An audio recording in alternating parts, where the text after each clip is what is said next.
Welcome back.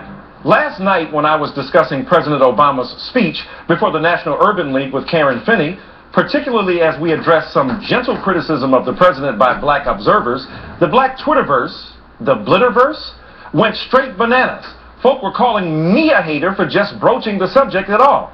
Mind you, it wasn't even my viewpoint, but the very act of me asking a commentator a legitimate question seemed to send some of the president's other supporters into an irrational frenzy. Because, yep, I'm one of his biggest boosters. Make no mistake, I'm riding hard on the Obama bandwagon. I've been on that journey a lot longer than the black Willie-come-latelys who voted overwhelmingly against Obama when he ran for Congress, and who initially spurned him when he asked for their votes for the presidency because they were beholden to Hillary and Bill Clinton. Back then, most black folk were stumped that I was supporting a relatively unknown junior senator they referred to as Barack Obama.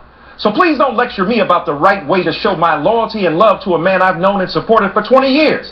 Now, don't get me wrong. Don't get it twisted. I understand the hypersensitivity that black folk display when it comes to Obama. There is real hate out there. Unprincipled right-wing politicians who call him every horrible name besides a child of God.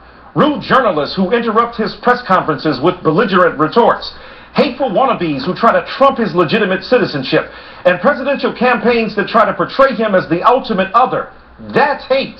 But what is not hate is an honest difference of opinion that is framed in respectful fashion. The president not only doesn't have a problem with that, he encourages it. How do I know? Because I've been in his presence too many times when he's invited that criticism. He is humble enough to understand that sometimes constructive criticism can lead to deeper insight and better policy. And trust me when I tell you, he can give as good as he gets. A couple of years ago, when he and I were in the Oval Office talking, he told me point blank, after listening to me expound on an issue, that he had to pass legislation with opponents who didn't listen to Michael Eric Dyson.